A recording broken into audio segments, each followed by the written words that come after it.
Hi, it's KaguraFireCosplay here for part 2 of April of my reading log. So we'll see how much I get through. Like I mentioned in the previous video, I have 2 books left, but both of them have a lot of writing involved. So we'll see if I break it off into like one per book, or if I get through like half of the next one and have to do another one, or maybe I can get through both of them today, but we'll see.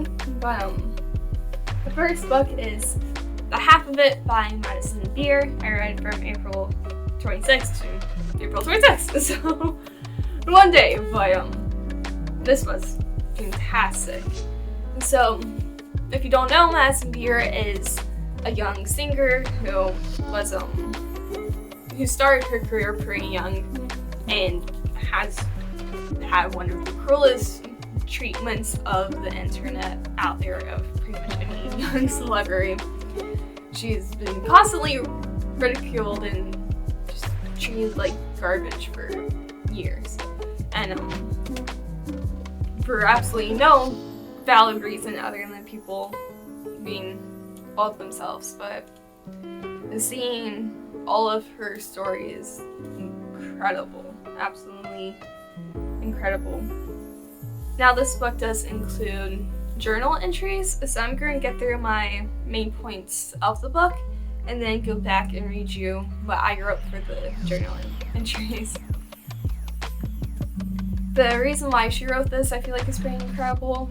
It's mainly just to show everyone that they're not alone and that like everyone is fighting some sort of battle, even if you are a celebrity, even if you have all that fame and stardom, it still sucks. Everyone still goes through it. And then you have the dark side of the industry in terms of being a celebrity, whether it's music or any other type of industry, and how that takes its toll.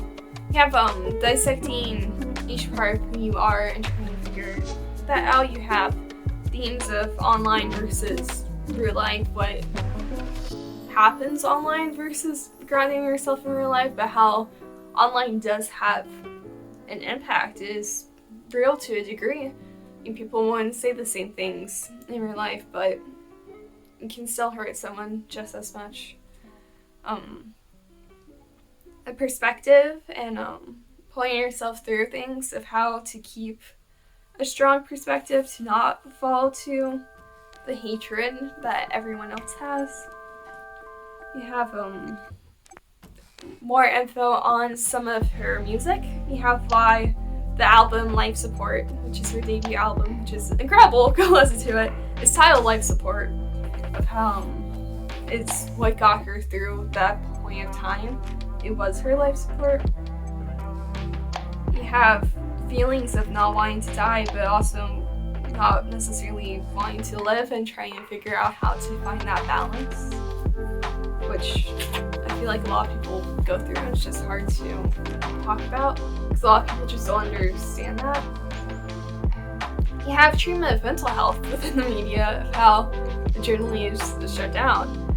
You have also saying of self-harm and why people self-harm, and I mean, obviously that's not good, not healthy, but also just shedding a little bit more of a light on why that happens, and with less of saying that you're a terrible person for it.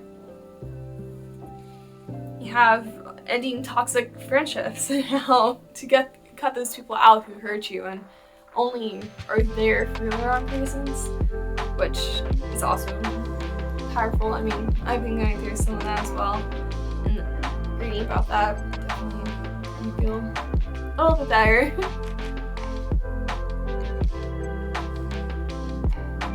Oh, tea break. Okay. And how fake friends will treat you, like, well, buy off of your pain for their own satisfaction, and how that works, which sounds terrible, but I feel like we all know someone who's done that before. How people interpret music, and how we can each have a different way of feeling about a certain piece of music. You have treatment of women in the industry rather than men too, of how it is totally different, how I'm completely cut off. And then,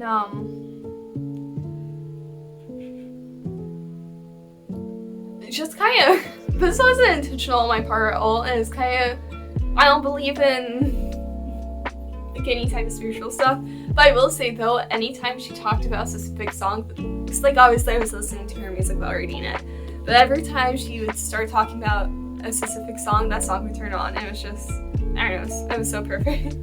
But I mean, the main takeaway is, I mean, if you are feeling alone in any type of way, I feel like this is a great book for that. She has so much strength to have gone through what she has and continue to fight for everything that she believes in and wants in life. And I feel like that's such a beautiful thing that you don't see as often as you should. Now, I don't remember the journal topics, so let me find them and then I'll read you what I wrote for them.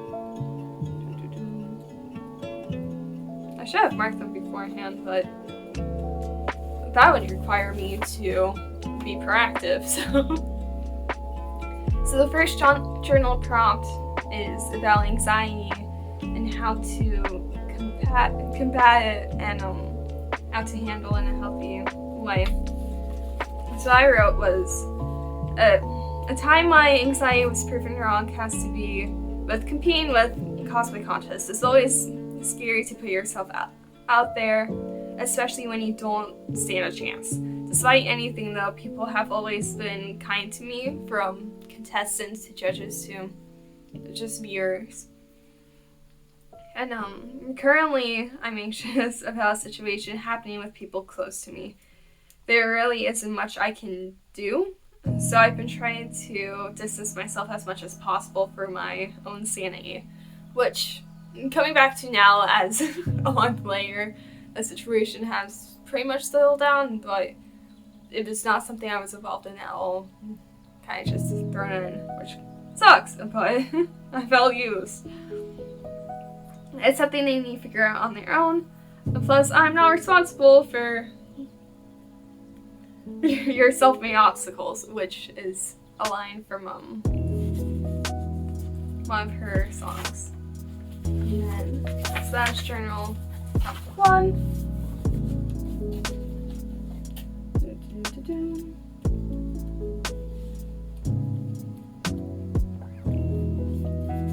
So journal prompt 2 is about songs, and to pick out a song for each little prompt.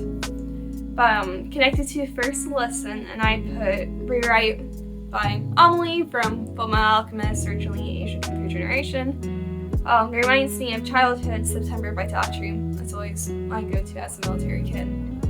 Just that feeling of going to a certain place every single summer and then having that constant, but everything around changing all the time. And it calms me down. I put Eternal Snow by Allem from Full Moon. And that song has got me through a lot within a certain period of my time, specifically the worst period of my time, because I connected to something in my life, and I remember going through one of the worst moments of my life and just taking it off path and just playing that song and crying. But it means a lot to me. Driving with the windows down, I put Boy Shit by Madison because gotta rep her, right? And then Know Every Word, I put Last Stardust by Only from Facing Allem to Late Works, originally by Ame. And just, this is my favorite song. It's incredible. It brings me so much inspiration. And then the song that reminds me of Best Friend, I put Tikir by the Sherman Brothers from the cheesy Tikir room from Disney World. And dressing reference to my mom, because for some reason we both have a strange fixation on that song. Make me feel less alone, I put Effortlessly by Madison to again rep her. And then I also say there's a few songs that I listened to pretty constantly when I was in a really bad point in life, including Bad Apple, which is a Tohu song, Lost One Sweeping by Neru, which is Vocaloid with Marin, as well as some other ones, but yeah. And then journal props 3 is reconnecting with your inner child. I'm talking about some of that thing. Some of those types of things. I'm going to take some tea. Let's get back to that.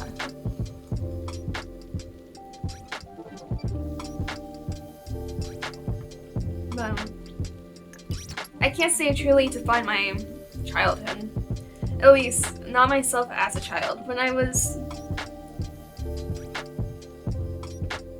molded by a few factors to be furthest thing from myself.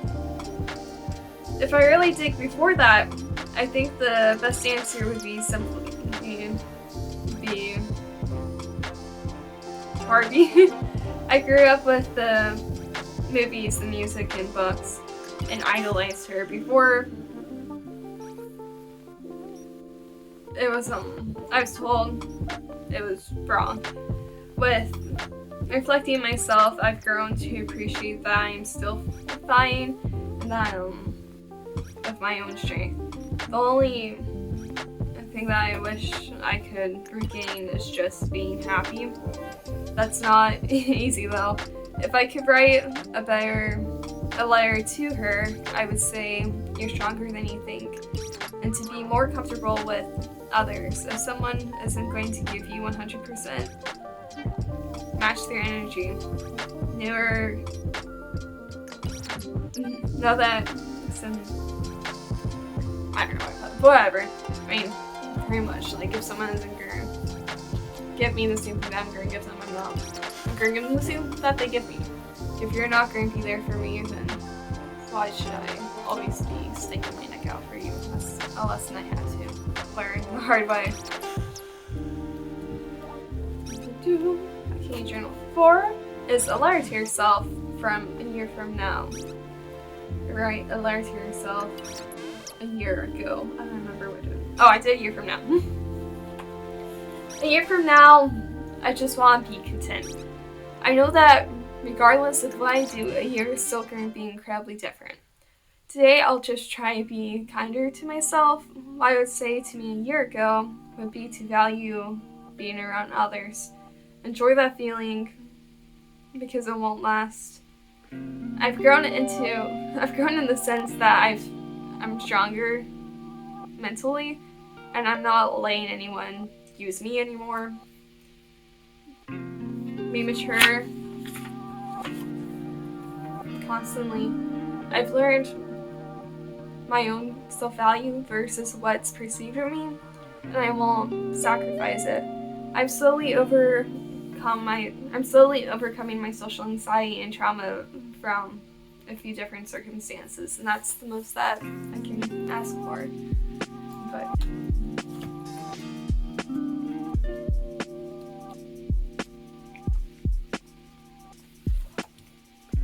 journal prompt 5 are some ways that you work against yourself. Woo. I prevented myself from getting treatment for years. I isolated myself, speak poorly to myself, focus on the negative things people say about me, etc. It's hard to imagine what I could accomplish if I just didn't hold myself back because I have regardless. People don't look kindly on the things that I do. I try to just push through and keep doing the things I love regardless, and that's the most I can say. Yeah, I'm still learning, I'm still growing, and I'm slowly starting to not self-sabotage quite as much, but it's a process.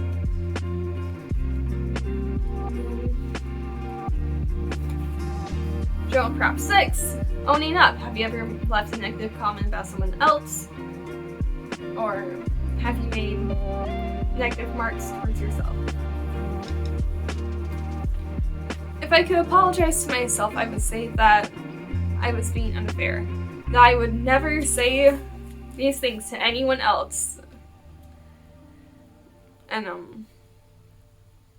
it would be unspeakable, and I hold myself to unreachable standards that I did.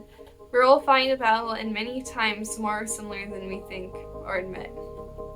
So why should I push myself more than other people push themselves? I think it's hard though, just because so much of the world doesn't agree with that statement, and that's astounding to me. But so many people will cut corners and take the chain away, and that's hard to come across when you don't. Journal prompt number 7 is things that people find negative value and turn it into a positive. I've been described as overdramatic a few times. I have later gotten diagnoses or found the reasons why, and it was far from being dramatic. I know myself and I know its limits, and I wouldn't abandon them. So, I don't know, that's just a little bit. But I mean, I've been told a lot of things in the past, and a lot of it's just people not having a basic understanding of other people. And at the end of the day, it's just primarily being incredibly ignorant. But it's not my responsibility to teach other people how to be a decent human being. So, it is what it is. And then the last journal prompt, maybe there might be one more, but journal prompt number 8 is fill in the blanks. I feel happiest when I'm doing what I love, whether it be cosplay or writing. When I'm complimented on my work, I feel most sane. The best compliments I've ever gotten have been in regards to my writing or cosplay, by far.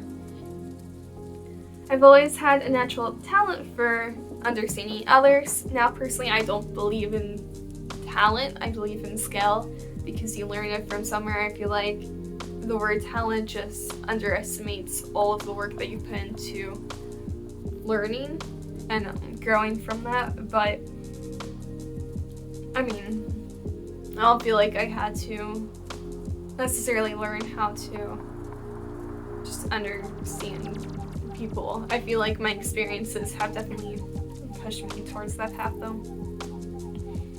Even if I'm not, if I'm not the best at it, I still love to sew and write, which is definitely true. My dream home is full of happiness. In 2 years, I want to be proud of myself. The best gift I've ever received was support in my craft and in my art and my writing. And yeah, that was the last prompt. But this was such an incredible book, especially if you've been through something like that. A lot of self-reflection that went into it. But for being so young, she's incredibly well-spoken and clearly incredibly intelligent, and really shows through this. I think I'm gonna cut it off and then do the next book for the next video. So I'll see you guys in part 3 of April of my reading log. Bye.